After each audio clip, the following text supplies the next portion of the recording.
డబ్బు, అనారోగ్యం, ఉద్యోగం, వ్యాపారం అప్పులతో బాధపడుతున్నారా? వెంటనే ఈ వెబినార్లో జాయిన్ అవ్వండి. హలో నమస్తే, వెల్కమ్ టు సుమన్ టీవీ. ప్రస్తుతం మనతో పాటు law of attraction coach, money and life skills coach అయిన బ్రహ్మశ్రీ డాక్టర్ జేకేఆర్ గారు ఉన్నారు. వీరితో ఈరోజు కొన్ని విషయాల గురించి మనం చర్చిద్దాం. నమస్కారం గురుగారు. నమస్కారం అమ్మా.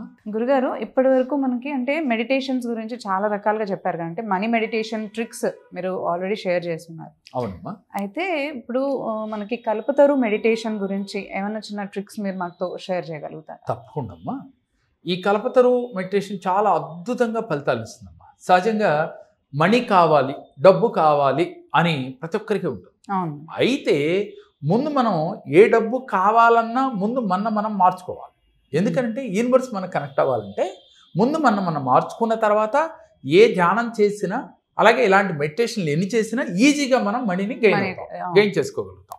ఉదాహరణకి మనం కల్పతరు మెడిటేషన్ ఎలా చేయాలి, ఎలా చేస్తే డబ్బు మన ఇంటికి ఫ్లోలాగా మన దగ్గరికి ఫ్లో అయి వస్తుంది అనే దాని గురించి ఇప్పుడు మనం టాపిక్ మాట్లాడుకుంటూ ఉన్నాం. ఈ కల్పతరు అంటే మారేడు చెట్టు. మీకు ఎక్కడ ఉన్నా, అంటే మీ పెరట్లో ఉన్నా లేదు మీకు దగ్గరలో ఎక్కడైనా దేవాలయాల్లో ఉన్నా కూడా మారేడు చెట్టు దగ్గరికి వెళ్ళి ఈ మెడిటేషన్ చేయాలి. లేక కల్పతరువు అని మనం ఎలా అంటే దేవదానవులు అమృతం కోసం ప్రయత్నిస్తున్న సమయంలో పాల సముద్ర మదన సమయంలో ఆ సముద్రం గుండా పుట్టిందే కల్పతరువు. ఓకే, కల్పతరువు ఎక్కడిది అనేది వస్తే అక్కడ పుట్టింది కల్పతరువు.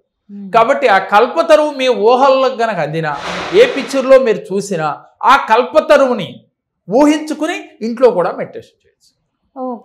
ఓకేరా, ఆ ఇమేజ్ పెట్టుకుని మీకు నెట్లో దొరుకుతుంది కల్పతరువు అంటే.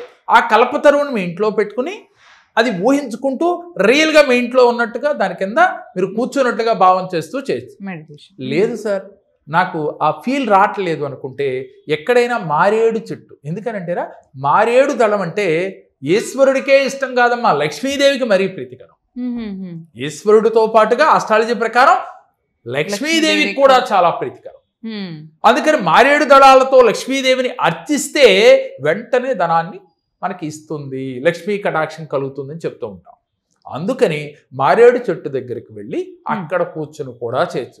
సార్ నాకు అవకాశం లేదు, నేను సిటీలో ఉంటున్నాను అన్నప్పుడు మారేడు చెట్టు మీ దగ్గరకు వచ్చి ఉన్నట్టు ఆ చెట్టు కింద మీరు కూర్చున్నట్లుగా భావన చేస్తూ కూడా చేయాలి. అయితే ఎలా కూర్చోవాలి, డైరెక్షన్ ఏంటంటే మీరు ఎప్పుడూ కూడా డబ్బుకు సంబంధించి మనీని మనం ఎర్న్ చేయాలి అనుకున్నప్పుడు మనం ఉత్తరముఖంగా కూర్చోవాలి. ఎందుకని ఉత్తర భాగాన్ని కుబేర స్థానము అంటాం. కాబట్టి కుబేరుడు ఉత్తర స్థానంలో ఉంటాడు కాబట్టి ఆయనకి అభిముఖంగా మనం కూర్చుని కల్పతరువు కానీ లేక మారేడు చెట్టు వద్ద కానీ కూర్చున్నట్టుగా మీరు చెట్టు దగ్గర కూర్చోండి, లేదు భావనలో ఊహించుకునైనా కూర్చోండి. కళ్ళు మూసుకుని ఈ కుబేర ముద్ర ఈ విధంగా వేసుకుని, ఈ కుబేర ముద్రని ఈ విధంగా వేయాలమ్మా. ప్రేక్షకులందరూ గమనించాలి. కుబేర ముద్ర ఈ విధంగా వేసుకుని ఈ 2 వేళ్ళు మూసి ఇది ఇలా పెట్టాలి. ఇలా పెట్టి కుబేర ముద్ర వేసుకుని మనస్సులో దృఢ సంకల్పం చేసుకోవాలి. మరి మన మనసు మన మాట వినదు కదా. మన మాట వింటే సపోజ్ కల్పతరువును ఊహించాం, ఈలోపు మనకేదో గుర్తొస్తుంది, మన మనసు అటు వెళ్ళిపోతుంది. ఇక్కడ మనం ఇందాక నుంచి చేస్తున్న మెడిటేషన్ ఏమైపోయింది, 0 ఫలితం.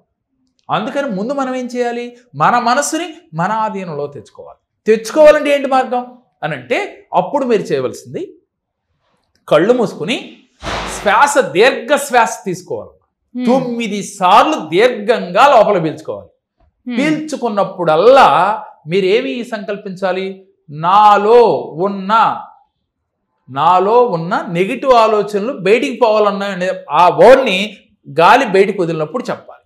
లోపలికి పీల్చుకున్నప్పుడు నాలో పాజిటివ్ ఎనర్జీతో నా శరీరం అంతా నిండిపోయింది, నేను చాలా పాజిటివ్గా ఉన్నాను, ఆలోచన రహితంగా ఉన్నాను, నేను చాలా ప్లెజెంట్గా ఉన్నాను, నా మనసు నిలకడగా ఉంది అంటే 9 సార్లు 9 పాజిటివ్ వర్డ్స్ చెప్తా ఉండాలి గాలి పీల్చుకున్నప్పుడు.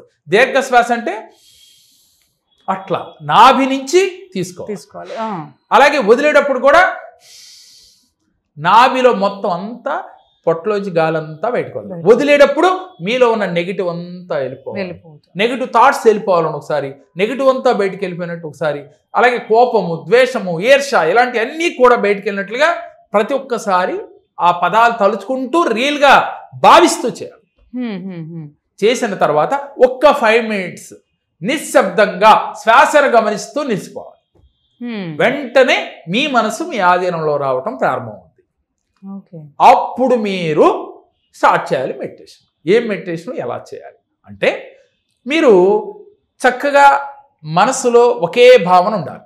నేను చేసేది యూనివర్స్కి అందుతుంది, నా సంకల్పం యూనివర్స్ అందుకుని నాకు సహకరిస్తుంది, పంచభూతాలు నాకు సహకరిస్తున్నాయి, ముక్కోటి దేవతలు నన్ను అనుగ్రహిస్తున్నాయి, అలాగే నేను ఇష్టపడిన దేవుడు, నా ప్రియతమైన దేవుడు, లేక మీ కులదేవత, అలాగే నీ తల్లిదండ్రులను కూడా ఊహించుకుని వాళ్ళ బ్లెస్సింగ్స్ కూడా అందుతున్నట్లుగా ఎవరినైతే గురువుగా భావించారో, చదువు చెప్పిన వాళ్ళే గురువులు కాదమ్మా. చదువు చెప్పేది ఉద్యోగాలు వాటి కోసం. జీవితాన్ని నడిపించే గురువు ఎవరున్నారు, ఆ గురువుని తలుసుకుని ఆ గురువు బ్లెస్సింగ్స్ కూడా నాకు ఉన్నాయి అని ఫీల్ అవుతూ మీరు సంకల్పం చేయాలి. ఆ సంకల్పం చేస్తూ ఈ కల్పతరువు నుంచి, ఆ చెట్టు నుంచి ఆకులు రాలినట్లుగా డబ్బులు రాలుతూ మన దగ్గరికి వస్తున్నట్టుగా. అయితే వాస్తవా ఇది? చెట్టు నుంచి ఆకులు రాని డబ్బులు రాలటం, ఈ వెంటనే మన సందేహం వచ్చేస్తుంది. వెంటనే మీకు అలాంటి భావన వచ్చిన వెంటనే అప్పుడు మళ్ళీ మీ ఆలోచన పక్కకి వెళ్లకుండా మీరు చేస్తున్న వృత్తి, ఉద్యోగ, వ్యాపారాలలో అంటే మనకు నెలకు 10 లక్షలు వస్తున్నాయి, లేదు 1 లక్ష రూపాయలు వస్తుంది, 4 లక్షలు వచ్చినట్టుగా, లేకపోతే 3 లక్షలు వచ్చినట్టుగా, అలాగే 10 లక్షలు వచ్చేవాళ్ళు 20 లక్షలు వస్తున్నారు. అంటే మీ మనసు ఆకులు రాలినట్లుగా డబ్బు వచ్చినట్టు అనగానే మీ మనసు వెంటనే క్వశ్చన్ మార్క్ వస్తుంది. ఇది నిజమా? సరే, నిజమే అని నమ్మిన వాళ్ళు అలా చేయండి. మీ మనసు ఒప్పుకోలే, ఆ బోర్డుకి మీ మనసు సాటిస్ఫై అవ్వాల. అప్పుడు వెంటనే ఏం చేయాలి? మీరు ఏ బిజినెస్ చేస్తున్నారో, ఏ ఉద్యోగం చేస్తున్నారో, ఉద్యోగం చేస్తున్నాడు మరి 2 లక్షలు రావు కదా అంటే మీరు ఒక బిజినెస్ స్టార్ట్ చేసినట్టు, ఆ బిజినెస్లో మీకు ఆదాయం వచ్చినట్టుగా. ఏదైనా మీరు ప్రాక్టికల్గా జీవించేసేయాలి. అలా జీవించి క్లారిటీగా మీరు కనుక చేస్తే ఈ మనీ మెడిటేషన్ చాలా అద్భుతంగా పనిచేస్తామా. ఎన్ని నిమిషాలు చేయాలి? 11 నిమిషాలు చేయండి. 11 నిమిషాలు సరిపోతుంది. 11 నిమిషాలే చేయండి. ఫస్ట్ గ్రాడ్యువల్ గా పెంచుకుంటూ వెళ్ళండి. ఫస్ట్ మీకు 11 నిమిషాలకే చాలా కష్టంగా ఉంటుందమ్మా. అయితే ఈ 11 నిమిషాలు ప్రపంచంతో మీకు పని లేదు. మీ ముందు ఉందేంటి? మీరు డబ్బు సంపాదించాలి, అది డబ్బు వచ్చింది, ఎలా వచ్చింది అనే దానికి క్లారిటీ కూడా ఒకే ఆలోచన. ఈ 11 రోజులు చేస్తే చాలు. ఈ 11 రోజులు ఇదే ఆలోచన చేయాలి, ఇదే సంకల్పం చేయాలి, ఇదే విధానంగా చేయాలి. ఇలా మనీ మెడిటేషన్ చేస్తే ఈ కల్పతరువు మారేడు చెట్టు దగ్గర కనుక చేసినట్లయితే డెఫినెట్గా మీరు ఎన్నుకున్న వృత్తి, ఉద్యోగ, వ్యాపారాలలో మీరు అనుకున్న టార్గెట్ చేరి తీరుతారమ్మా. ఓకే గురుగారు, చాలా బాగా చెప్పారు. ధన్యవాదాలండి. థ్యాంక్ యూ అమ్మా. నా పేరు మహేశ్వరి. నేను ఇదివరకు చాలా సమస్యలు ఉండేదాన్ని, కానీ జేకే సార్ దగ్గర వచ్చిన దగ్గర నుంచి కూడా చాలా సమస్యల నుంచి గట్టెక్కాను. నేను అన్ని విధాలా చాలా మంచి జరిగింది నాకు. అందుకే నా పిల్లల గురించి కూడా మళ్ళీ నేను సార్ దగ్గర వచ్చాను.